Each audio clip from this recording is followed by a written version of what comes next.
It's the motherfucking player haters. Oh, yeah. Player haters.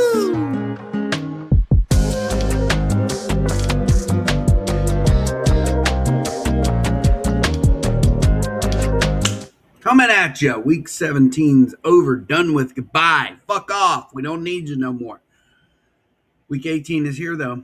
We have to coddle it like a baby. Okay? In 34 minutes, we get a baseball game. Seattle versus Texas. So if your roster is not set up by the end of this podcast, you might be in Fuck City. I frequent Fuck City. I'm always there. Let's talk about Fuck City from perspective of Week 17. Let's go. Week 17 looked basically 50% one-sided, except for one matchup, mine and Chains, which was the matchup of the week dubbed by Yahoo. Not the matchup of the week dubbed by yours truly, but I can't fucking ever remember who I dubbed the matchup of the week. I really should write that shit down. I think it was Walker and Nick. So let's talk about it. Walker, Nick, fun matchup. If Nick was more involved in the chat, probably would even be funner. I'll tell you, Nick's team is awake, and they went off offensively. 52. Now, remember, this was an extended week, so some of these numbers are going to be a little inflated, but 18 home runs, holy balls. Some people woke up. Fernando Tatis is alive and well. Jazz Chisholm. Michael Harris is back. Wyatt Langford looking real good. He's even got Jose Ramirez, and that boy was silent as the grave. Riley Green's doing great things. Kyle Rowling, not doing great things, but you don't need it when all these people are putting up the numbers that he put up. 52 runs, 58 RBIs, 7 stolen bases. Could not carry a strong enough average in OBP, though. Walker, on the other hand, did his best, but he took average in OBP. Calm down, Walker. You did your best. You won 8-4. But again, let's just always say what we know. You have the best pitching staff in our league. It's a hit or miss week with you. This was a hit. 1.96 ERA, 0.089 on the whip, 129 strikeouts. Nobody's unaware of what you're doing and what you can do. I will say now, with the team that you have structured, this is going to get really even more interesting because how you ended up getting Bryce Harper on your team, okay. Maybe it's just because he's new at all this. But Ashton, yeesh libadish. I mean, I know Bryce has struggled a little bit for you, and as a Braves fan, I'm here for it because fuck that team and fuck Bryce Harper. But we, the collective, all know that Bryce Harper has it in him to go off. And when he does, now Walker's going to reap the benefits with names like, and he went and picked up Nico Hoerner too. And I was waiting, man. I was like, man, I didn't think he was going to turn back around, and it looks like he is. And if Nico can get on base and start doing what he does best with that batting average and OBP, this is a strong lineup, top to bottom. Vladimir Guerrero, Nico Hoerner, Munetaka Murakami, Zach Neto, who is a trade candidate, Chase DeLauder, who's, come back with like a resurgence. I mean, Alec Burleson, just a name that is just quietly doing things. Tommy Edman, I mean, really, we're just all waiting for that IL stint again. Bryce Harper, Jose Altuve, and then he goes out there and picks up Chandler Simpson, I guess because he lost stolen bases by 1. I don't know. But this is a strong team. Strong. That's right, Walker. It's a strong batting lineup. I'm not going to deny that now looking at your team top to bottom in that batting lineup, it's solid, man. There's good production there. And then we all know your pitching staff. Like, did you really need to grab Landon Roop? I don't know. Jacob Mizorowski's throwing down. Jacob deGrom, it's like, we don't care that he put up a 5.56 for you. Doesn't matter because you've got all these other aces out there. Hunter Brown turned it around a little bit. Dylan Cease is having a great year. Tarek Skubal, fuck my life. Roki Sasaki, Chris Sale. You're about to get Blake Snell back. Life's good over in the Walker household. So that's why you were able to dominate the way you did. And he took down Nick 8-4. Moving on to the next matchup, let's go ahead and do Josh and Ashton. This one, you want to talk about a power surge. Holy fucking shit. I didn't even know this, Josh. 22 home runs, but you still only got 49 RBIs. You took every batting category, hands down, like wasn't even a discussion. One stolen base. Okay.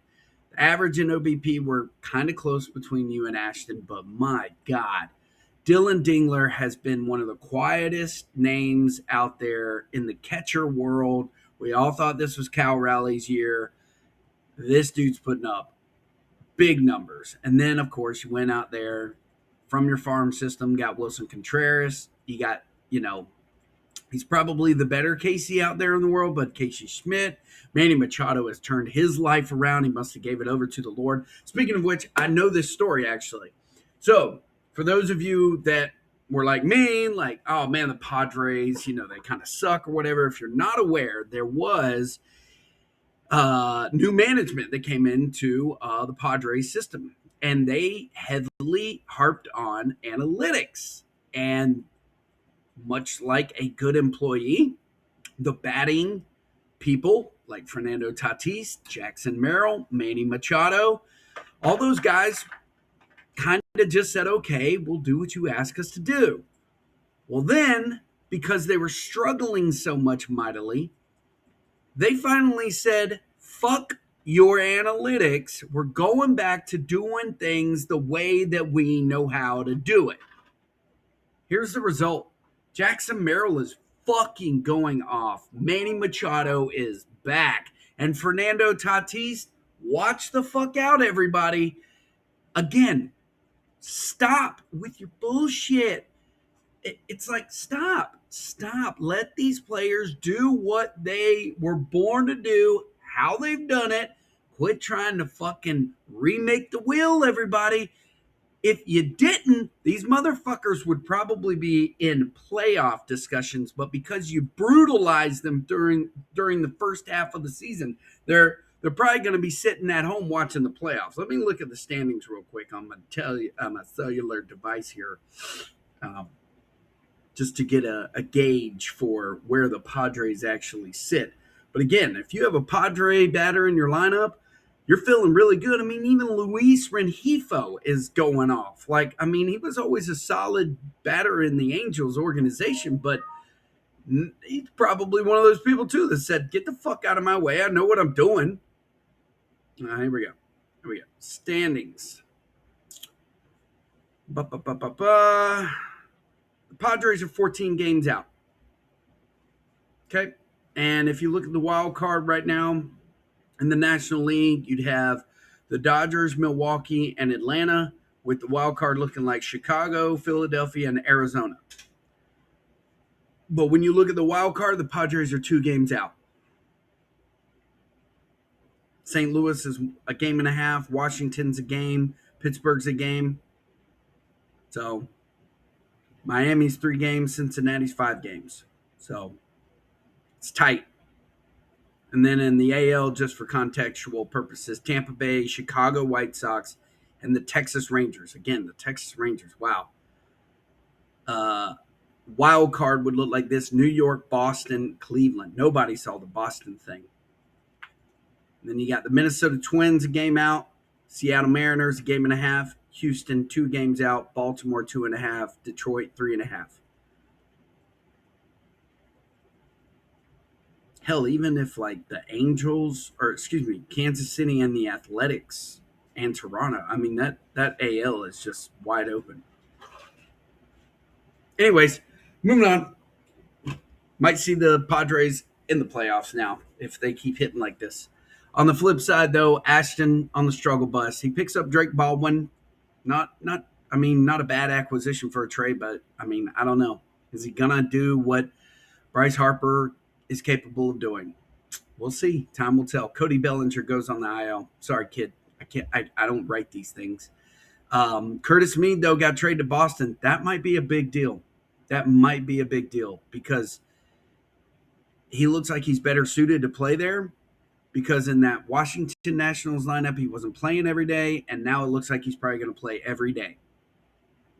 That'll be interesting. I hope we get to see him when we go to Boston next month to watch a baseball game. Actually, that's in 2 months. It's in September. You got to remember that. On the flip side, too, strong pitching from both these guys. Solid numbers in the ERA. Josh put up double digit, like almost, twice as many strikeouts. They tied in wins, though. 9 quality starts to 4, 6 saves to 3. Just not what Ashton needed. We'll talk a little bit later about are you in, are you out, or are you on the outside looking in? I know that's it's probably the same thing, but whatever. Fuck y'all. Real quick, sorry, I have to check on something. Need to check my status in line. My son is going to be getting his official driver's license today. Don't worry, guys. I will not put him on the road. He just needs the actual driver's license. So, all right. Yeah, we're good. Okay. That matchup went 9-2 in favor of Josh. Let's move on down to Mandalorians and Agents of Chaos. I said this might have actually been the one that I deemed the matchup of the week because of how close these two gentlemen are. Brian's on his way. This was both these teams, like Scott, right back to, hitting form. He's got a lot of good power, strength on his team. And but he was bested this week by Brian, and Brian is coming. Hunter Goodman, if that boy gets traded to another organization, watch out. Ozzie Albies turning things around a little bit this week. Michael Bush did some good things. Ellie De La Cruz looks strong. Even Dansby Swanson, he's putting up some solid numbers, not power really, but he got some good stats this week from the guys on his team. So, and then on the flip side with the pitching, not what Brian wanted in terms of pitching. He did beat him by 5 wins, 2 quality starts, and they were kind of close in the strikeouts, but Scott still holding strong after this loss to Brian 8-4 in that 6th place spot. And it's not over yet. This was not week 22. So hold on to your britches. Another matchup that this one came down to the last couple of days in the weekend, and it looked like Ray was going to be able to pull out some of the stats, but some stronger pitching towards the end of the weekend for Jason. Came out to play, but Ray lost 8-4. Jason had a very strong hitting week. Got some big numbers from Trey Turner. It's so crazy. It's like Kyle Schwarber, kind of quiet. Bryce Harper, kind of quiet. Trey Turner, he's alive. He's awake. J.J. Weatherholt, probably going to be Rookie of the Year. Ben Rice doing good things. Just a strong batting stuff from basically top to bottom. Even Mike Trout, I think, had a 4-for-4 day the other day. Rays still got, good production. Miguel Vargas, did you bench Miguel on that home run? Yeah, I guess you did. Ooh, sucky. Anyways, Yordan Alvarez, James Wood, these guys are carrying her team, and now she's got Kyle Tucker, who apparently is now awake. I swear, if you're a struggling hitter, come to my team. I'll trade you away, and you'll be fucking awesome on your team. So if you need me to take a struggling hitter from you, put him on my team, and then I'll give him right back. Just, for a day. Just a day trade. I'm a day trader, okay? You just trade me. Let that, let them just jizz off all their bad powdery jizz, and then they'll come back and they're hitting you with, baby making gravy. But there you go. Again, like I said, pitching between these two, it came down to, both of these individuals decided they wanted to stream on Sunday. I think Ray picked up like 3 pitchers, and it did not appear to be beneficial. But I think he picked up one. And how about that trade between these two, Max Meyer and Shea Langeliers? Shea put up some good numbers before he went to the IL, and it looks like he is donezo for this season. Probably won't play anymore in 2026. And Max Meyer, although he's on the IL, he is working his way back. Might make it back in September. Don't know. So, trades, man. Sometimes they're good, sometimes they're bad. Let's talk about Eric and Jesus. Another strong offensive put out from Jesus, 18 home runs. Talk about CJ Abrams. Talk about fuck my life, okay? Another guy traded away, 10 runs, 7 home runs, 15 RBIs. I think he liked playing in Colorado. I'm not sure. P. Crow Armstrong doing good things. Just solid all around. These two boys were off and running. It just makes me very concerned about this week when I go up against Eric in terms of stolen bases because I can't seem to get any together. On the flip side, another strong shortstop for Eric, Jeremy Pena, who is also in trade discussions. 12 runs, 5 RBIs, 12 runs, 5 home runs, 8 RBIs. Okay, there you go. Yeah, we saw the Roto score or whatever, and Eric has just been unlucky. So this is your week, my boy. You're going to be lucky again. You beat Eric or Walker, I guess, a couple of 2 weeks ago, and hey, there you go. I'm on my way. Pretty decent pitching from like Jose Soriano, Foster Griffin. What a name! Just underneath the radar, just chilling. Garrett Cole looks to be back. On the flip side, pretty strong outings, I guess, for Christopher Sanchez. Not the ERA you really want. Robert Gasser looking pretty good. Matthew Boyd looked strong. This was a mixture in the pitching categories between these two. Eric had more strikeouts with 108, but the ERA was over 3 for both of these gentlemen, but 3.05 to 3.50 is what got it done. 9 quality starts for Eric to Jesus' 5. 12 save plus holds for Jesus. So he's got a strong bullpen for sure. Jesus took it 7-4. Last but not least, myself and Shane. This was the closest matchup of the week, 6-5. Came down to Sunday. Shane had a offensive outpour, one that I think even he would agree that he's not necessarily accustomed to. I think he put up 14 home runs. But he's getting some pretty good numbers from Esmeril and Valdez. The kid strikes out a lot, but, when he makes contact with the baseball, they go bye-bye. Rafael Devers is turning around a little bit, not the average that you necessarily want. Ivan Herrera's kind of been slow, but again, this Esmeril Valdez, he carried his team for the most part with 4 home runs, 9 ribbies. On the flip side, I wasn't getting shit this week. Thank you, Matt Olson. That's all I can say. Junior Caminero didn't clock into work. Julio Rodriguez, ever since that IL stint with a concussion, he's probably done for the season. Who knows? Jake McCarthy, not good. And thank you to Ketel Marte. Those were my Matt Olson, Ketel Marte, 2 biggest contributors really for the week. Jake McCarthy gave me some good run support, but other than that, just, I left home runs on the bench, but still wouldn't have been enough. So did Shane, rather.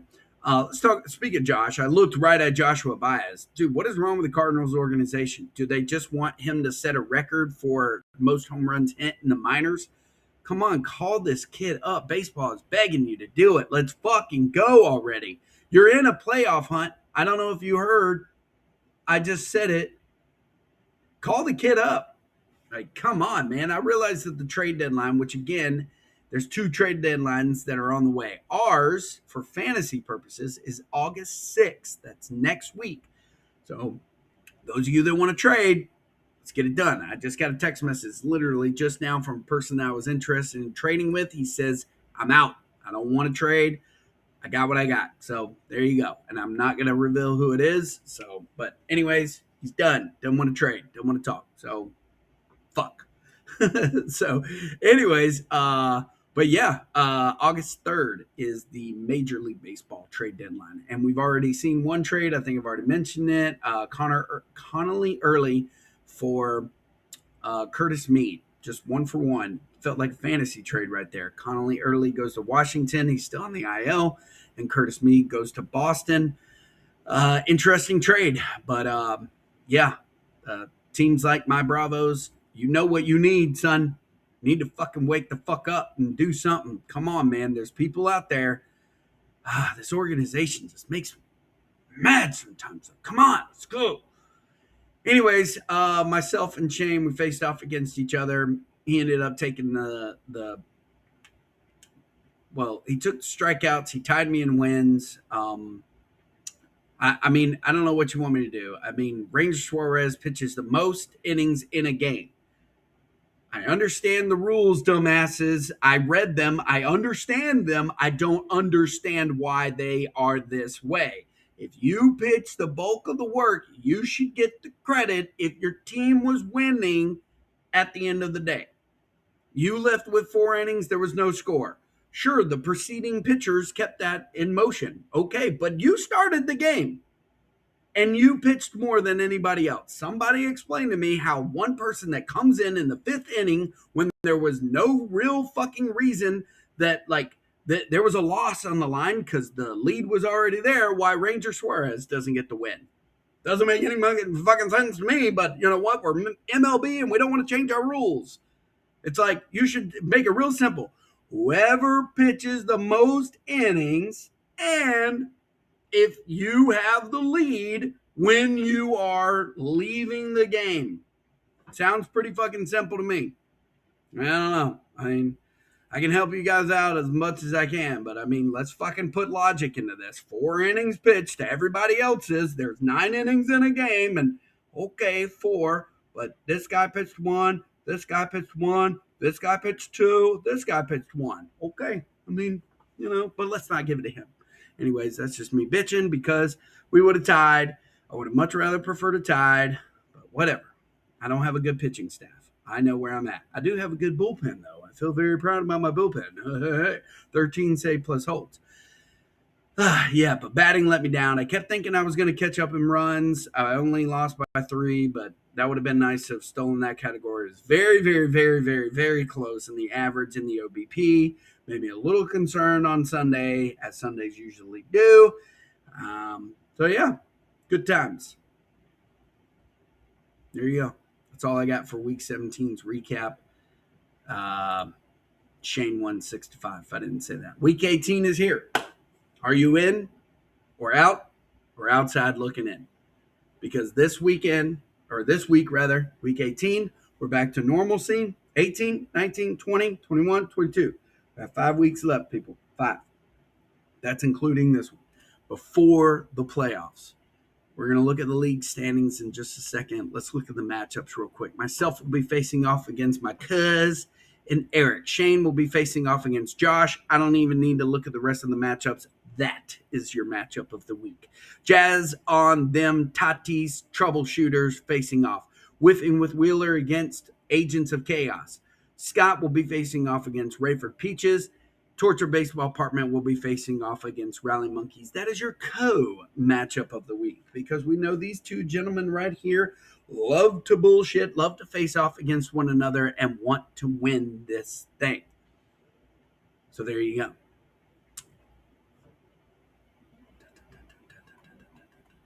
Looking at the league standings. Here we go. The league looks like this. I held down number 1 for 1 week. I think I've held it down for a couple of weeks, but back on top is Rally Monkeys, half a game ahead of Josh, 1 game ahead of Jason. That's why that matchup is big. 2.5 games above myself, 4.5 games above Jesus, and 8.5 games above Scott. Now, looking on the outside of the top 6, be Brian. He's a game and a half back from Scott. Shane is 4 games back from Brian. So that would be 5.5 games back from Scott. That's why his matchup against Josh is very big. Because if he can gain some ground, he's already kind of Dobsoned his way and said that he's got a very slim chance of getting in there. I disagree, sir. Rayford Peaches is only 3 games back from Shane. She has a very good, strong chance of getting into the playoffs. 19.5 games back from first place is Eric, but that makes him 11 games back from Scott. So he's not out either. Some names to consider. Again, we still have 5 weeks, but these 2 teams right here have to win big in the next coming weeks. I mean, like putting up goose eggs against their competition. And that's Ashton and that's Nick. You boys are not out yet. You don't have an asterisk beside your team saying you're eliminated from the playoffs. So there is mathematically chances for you to make it in. What are you going to do to try to get in there? You 2 boys are on the furthest out looking in. But neither one of y'all are 20 games away from 6th place. So again, some strong weeks, massive push, and you could find your way being from dead ass last or an 11th and into the playoffs. But again, August 6th is your trade deadline. Because let me go ahead and be the first to tell you people, there is nothing out there on the waiver wire worth a damn, okay? It's just shitty. So the only way you're probably going to make any type of headway is if you fucking trade. And do you have enough pieces to actually... So that's all I got, people. That is all I have.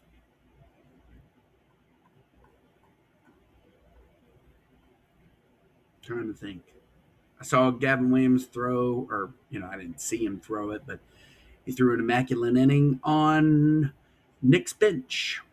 I think it was more of a strategic thing. They were close when that matchup came down. Would it have helped? I don't know. I didn't do the math. But that's all I really got. Y'all have a good one. Take it easy. It's the motherfucking